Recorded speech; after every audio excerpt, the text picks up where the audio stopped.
First reading.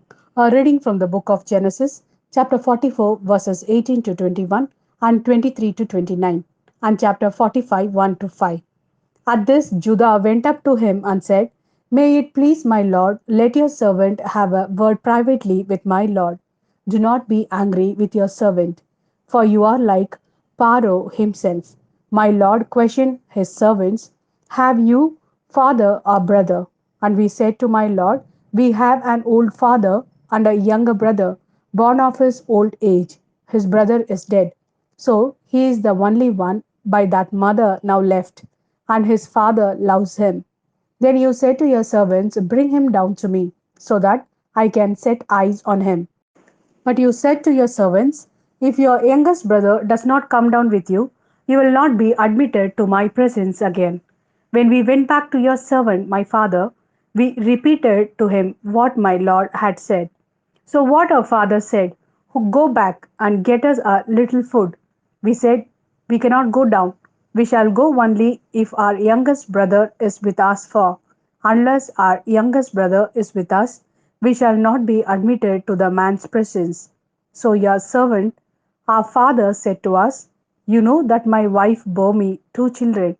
When one of them left me, I suppose that he must have been torn to pieces, and I have never seen him since. If you take this one from me too, and any harm comes to him, you will send my white head down to Sheol with grief. Then Joseph could not control his feelings in front of all his retainers, and he exclaimed, Let everyone leave me. No one therefore was present with him while Joseph made himself known to his brothers.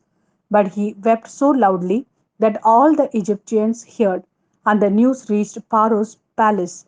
Joseph said to his brothers, I am Joseph. Is my father really still alive? His brothers could not answer him. They were so dumbfounded at seeing him. Then Joseph said to his brothers, Come closer to me. When they had come closer to him, he said, I am your brother, Joseph, whom you sold into Egypt. But now do not grieve, do not reproach yourselves for having sold me here, since God sent me before you to preserve your lives. This is the word of Lord. Thanks be to God. A reading from the Gospel according to Matthew, chapter 10, verses 7 to 15. And as you go, proclaim that the kingdom of heaven is close at hand. Cure the sick, raise the dead, cleanse those suffering from virulent skin diseases, drive out the devils. You received without charge, give without charge. Provide yourself with no gold or silver, not even with coppers for your purses, with no haversack for the journey, or spare tunic or footwear, or a staff, for the laborer deserves his keep. Whatever town or village you go into, seek out someone worthy and stay with him until you leave.